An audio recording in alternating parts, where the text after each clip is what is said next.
Dramani Mahama arrived in the Gambia on Friday on his first state visit following his re-election in 2024. And on Friday, the Ministry of Agriculture, with support of the governments of Korea and China, launched the National Rice Development Strategy. Daughters of Africa, a non-governmental organization in partnership with the University of West of England in Bristol, hosted a presentation ceremony to showcase the impactful projects completed in the Gambia by visiting university students. And the Bakik Village Development Committee held its annual general meeting to reflect on the progress of the past year and chart a course for the future. In sports news, the Gambia Secondary School Sports Association held a press conference to update the public on the upcoming Inter-Schools Athletics Championship. Stay tuned as we bring more these and other stories.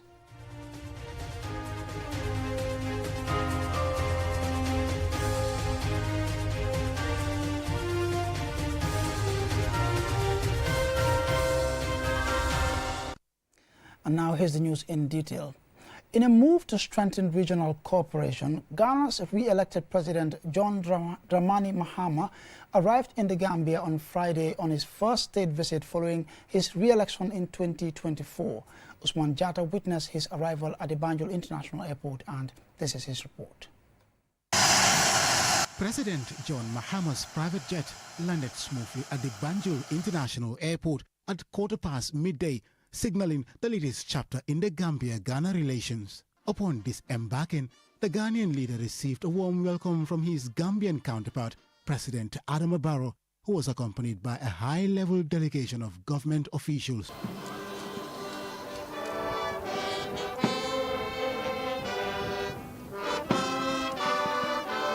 The two leaders exchanged pleasantries before joining the presidential convoy to the State House.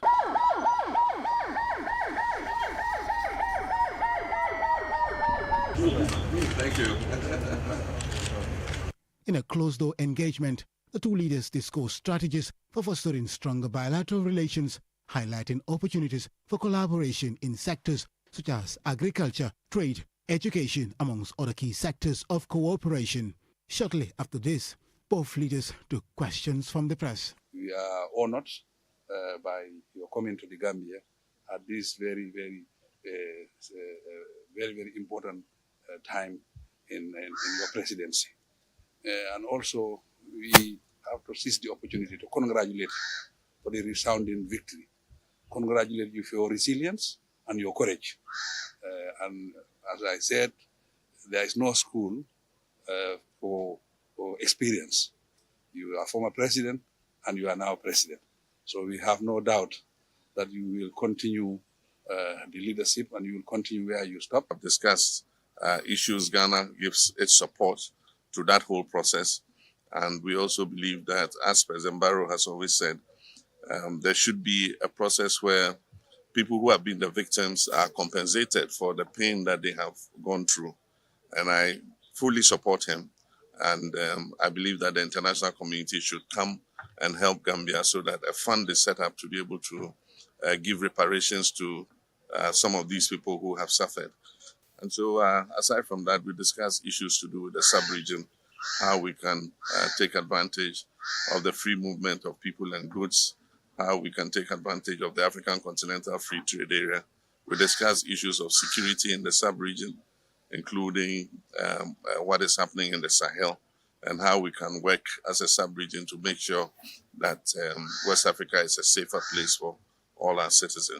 President Mahama's visit is of particular importance as it signals Ghana's continued commitment to its role as a stabilizing force in the region and its determination to forge stronger ties with the Gambia, a nation with which it shares historic bonds. Foreign Affairs Minister Mamadou Tangara praised the Gambia's international bilateral performance. I think the symbolism behind this visit is very important.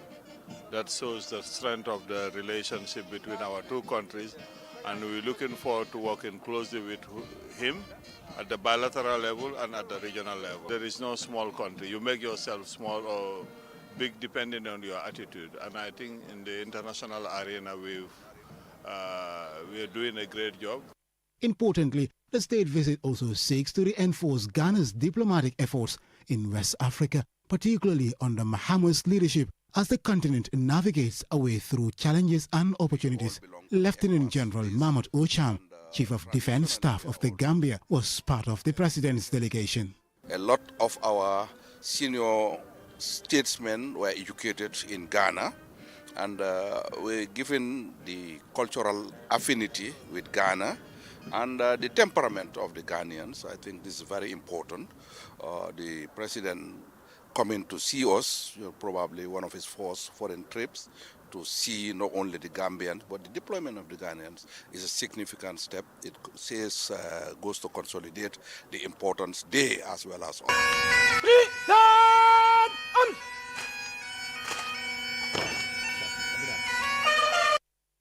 As part of the ECOWAS delegation, Mahama played a key role in mediating the Gambia's political impasse in 2016, and during the 2021 presidential election, he led the observer mission of the Electoral Institute for Sustainable Democracy in Africa.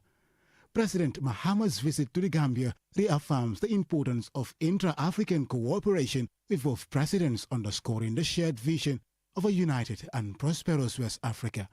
Usman Jata reporting for QTV News. Now, away from that presidential state visit, on Friday, the Ministry of Agriculture, with support of the governments of Korea and China, launched the National Rice Development Strategy, which will serve as a roadmap for the rice value chain development in the Gambia. Dembawai Bah reports. Although the National Rice Development Strategy was first introduced in 2014, achieving self-sufficiency in rice production remains a challenge.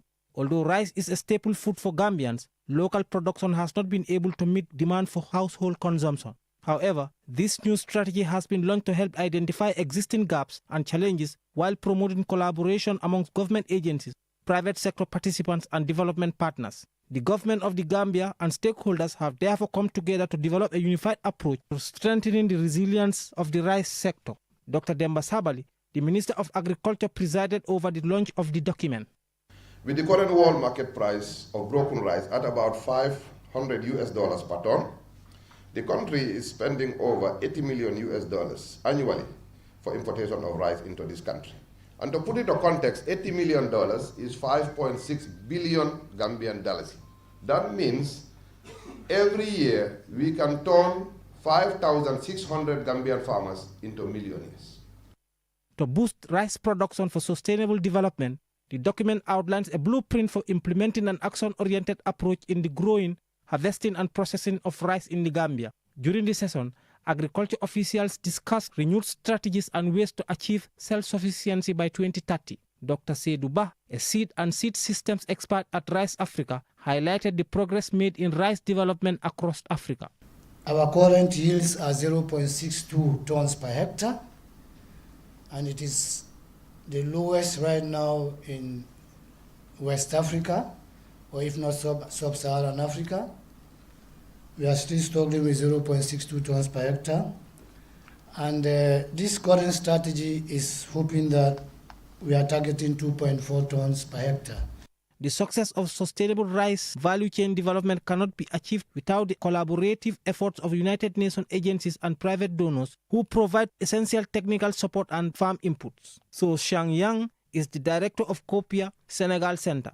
2022, we bring some seed for in Sapo area. It is called Tongil variety. It is a high yield and early matured variety. Then, our government will provide around 1 ton of seed for Gambian farmers. For the first time, Gambian farmers, they did not recognize that this variety is good for or suitable in this land. The Gambia is endowed with abundant natural resources that can be leveraged to promote successful farming practices, particularly in rice production. However, the country continues to face challenges in meeting the food needs of its rapidly growing population. Dr. Demba Sabali again.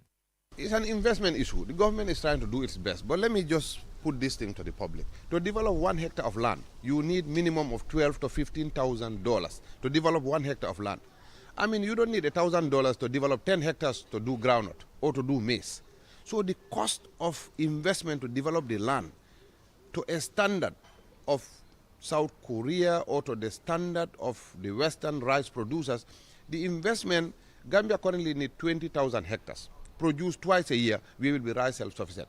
The launch of this strategy will allow all stakeholders to actively engage in discussions about the future of the sector and align their efforts towards achieving shared goals. Demba Waiba, QTV News.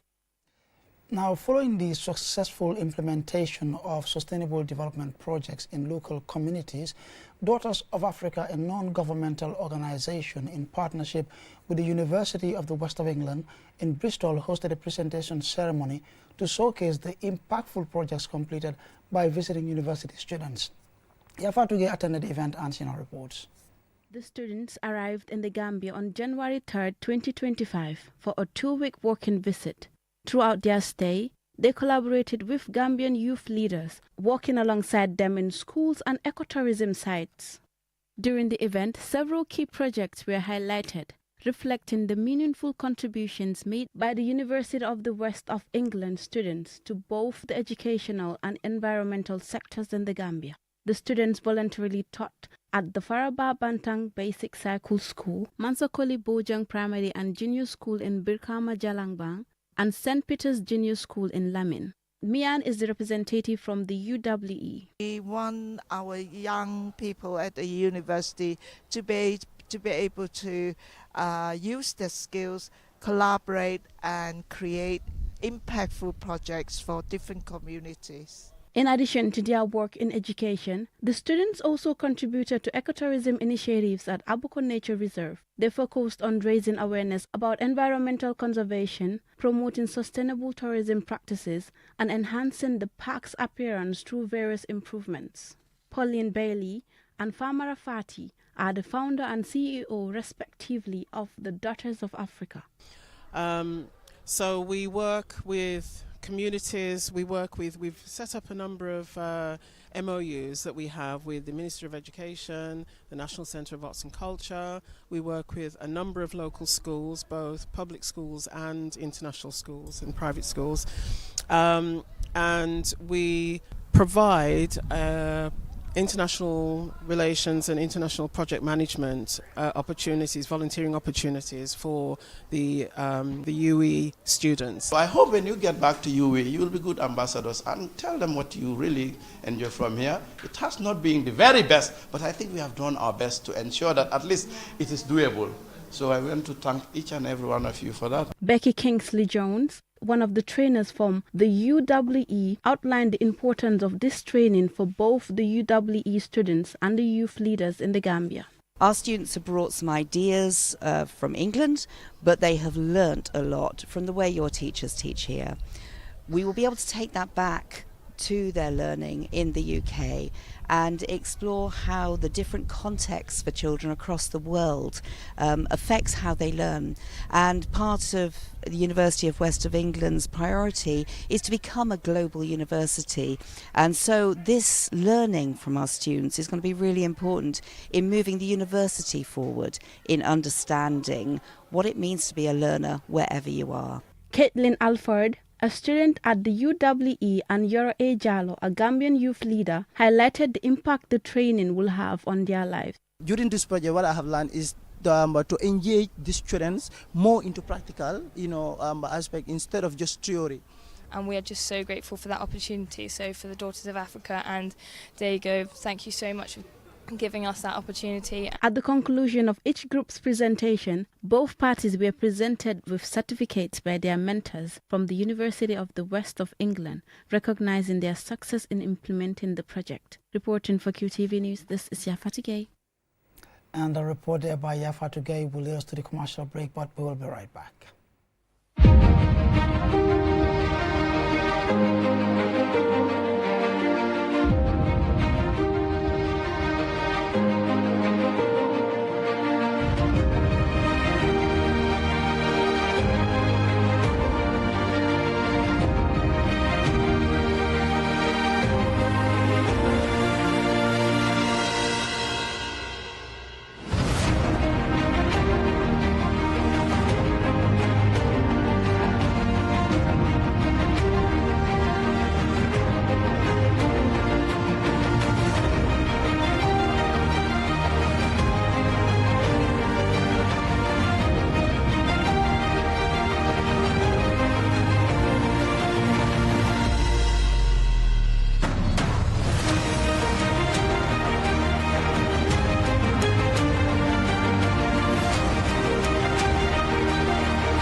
browse with us.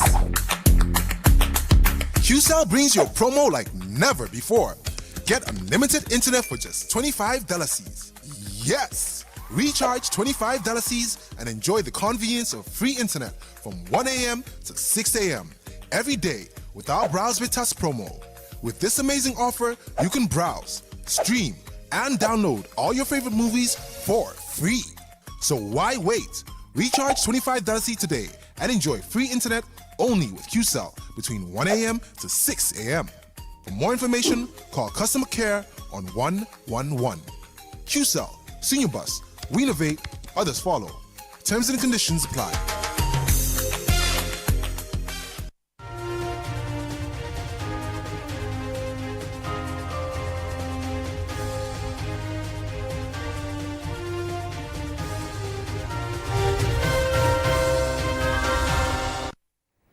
Welcome back from that commercial break. Be reminded you're watching QTV Nightly News, coming to you live from our studios on Caraba Avenue with me, Ansmana Isonyase.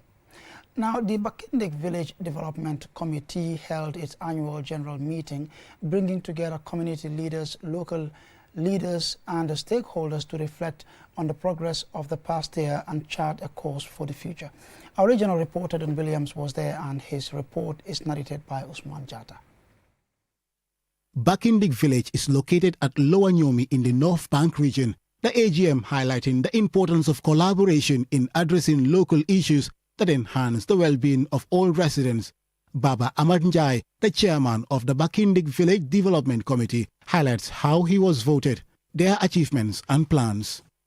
After the end of the interim GDC, we went to a general congress on the 4th of March, which I was part of those who were contending. And by the will of God, I was able to win my competitors. And apart from that, also we went to the human garden. For the past decades, animals always destroy human crops. But with the help of God, we fenced the entire garden up to a standard that 24/7, economic development is going on there because they are cultivating rice there annually and gardening also, without any hindrance. Amadou Sow, Secretary General of the VDC, provided an overview of the Bakik Village Development Account, expenditures in court, and the current balance. The VDC made an income of $1,256,666. $1,256,666. Now, out of this $1,256,666, the Bakik Village Development Committee made an expenditure from the period July 2023 to December 2024, $883,104.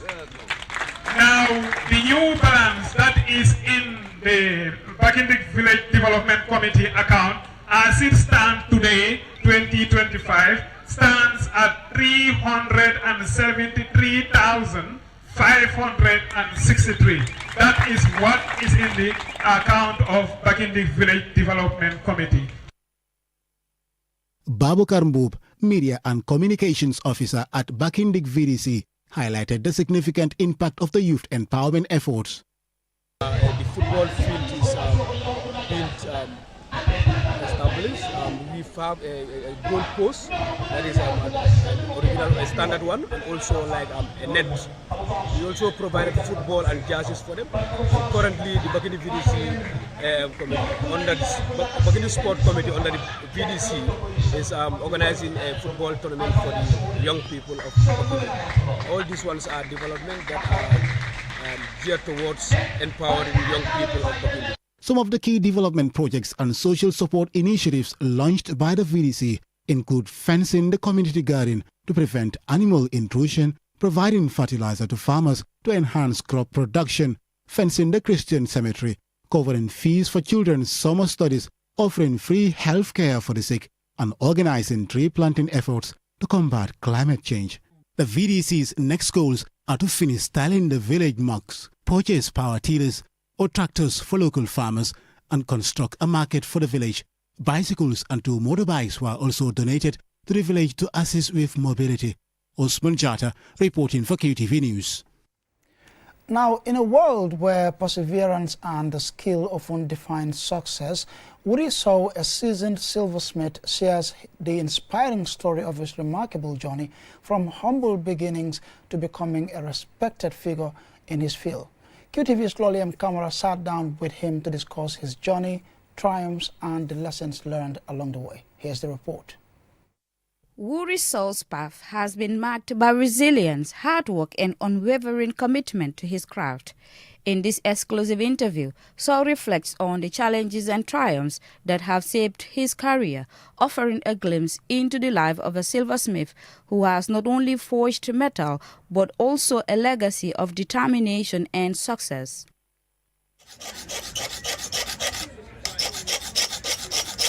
Sow shared that silversmithing has been the only profession he has pursued since arriving in the Gambia 36 years ago. He reflected on how he first ventured into the trade. 1988 la ñëw Gambia sama papa fii laa nekkoon. I arrived in the Gambia in 1988, where my father was already working. After his passing, I took over his business and have been running it ever since. I haven't returned to Guinea since then. That's how my journey in this line of work began. At that time, the country was a wonderful place, and it still remains just as lovely. For all these years, Mr. Sow, affectionately known as Siake, said despite achieving success, including sponsoring his children through to high school, the life of a silversmith is not without its challenges. He highlighted some of the difficulties he encountered along the way.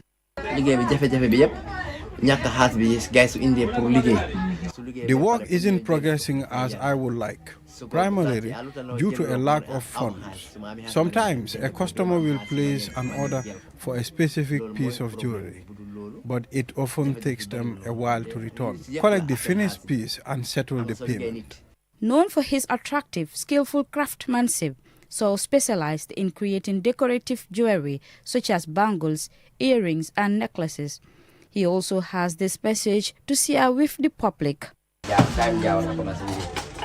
I have lived in the Gambia since the time of President Jawara. I have 2 wives and children, one in grade 12 and the other in grade 9. Despite this, I still can't obtain Gambian citizenship. I submitted my papers to Banjul, including my 1988 residential permit, but was told only the president can approve citizenship. I am still holding on to my alien's permit. When authorities check my papers, they often remark that they are from a long time ago. Even before some of them were born, I still can't change my children's birth certificates because I lack the required documents.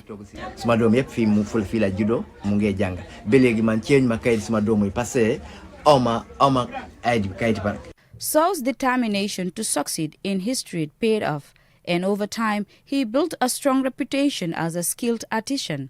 While he continues to wait in anticipation of getting citizenship, he offers these words of wisdom.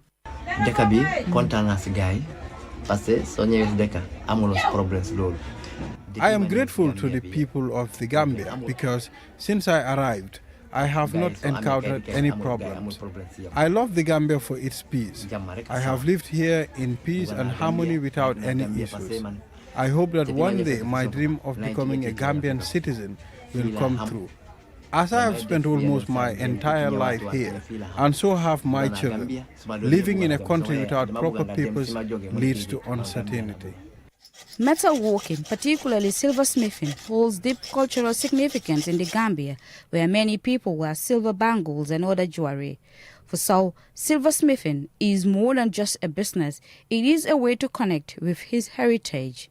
Through his craft, Sow not only makes a living, but also preserves the traditions of his ancestors while navigating the modern world.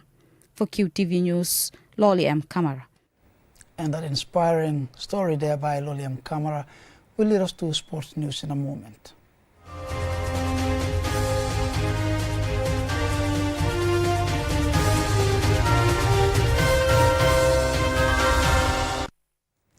The Gambia Secondary Schools Sport Association held a press conference to update the public on the upcoming inter-schools athletic championships.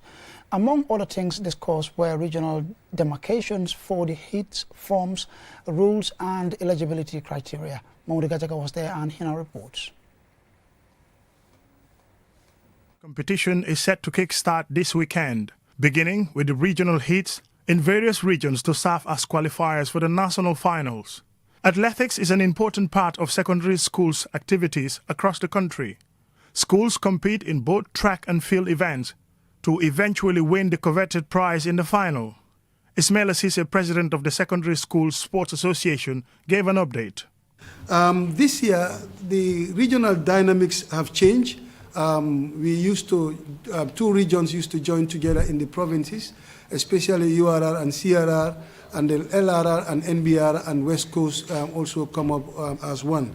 But this time around, the dynamics change a little bit, wherein we have created new regions, standalone regions like CRR North. They are standing alone. This time around, they divorced from CRR South. Schools have been separated, and that means to say most of the schools that used to be upper and senior secondary school that used to stand as one are now separated and now will be competing as two different schools. One will be competing on the upper basic category and the other one will be competing on the senior secondary school category. More than 200 schools will take part in the heats across the country with 16 qualifiers for each categories for the final.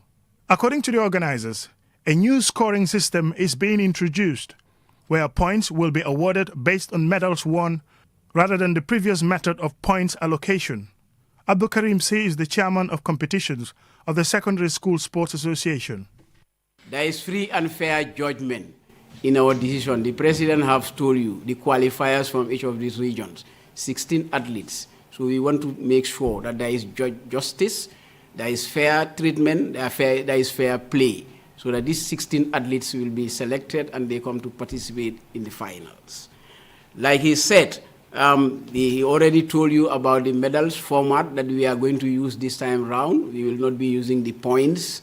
We want to standardize everything to make sure that the school that have the highest gold medal become the winner. The most effective tool to ignite enthusiasm among young athletes and drive sports in the Gambia is undoubtedly the Schools Athletics Championship.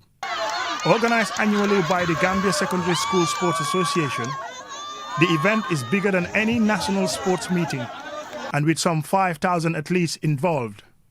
It is also the greatest talent provider for the national athletics teams. Mamadou Gajaga, KTV News. And I'm afraid that's all about it for this bulletin. On behalf of the entire production team, thanks for watching. Have a good night.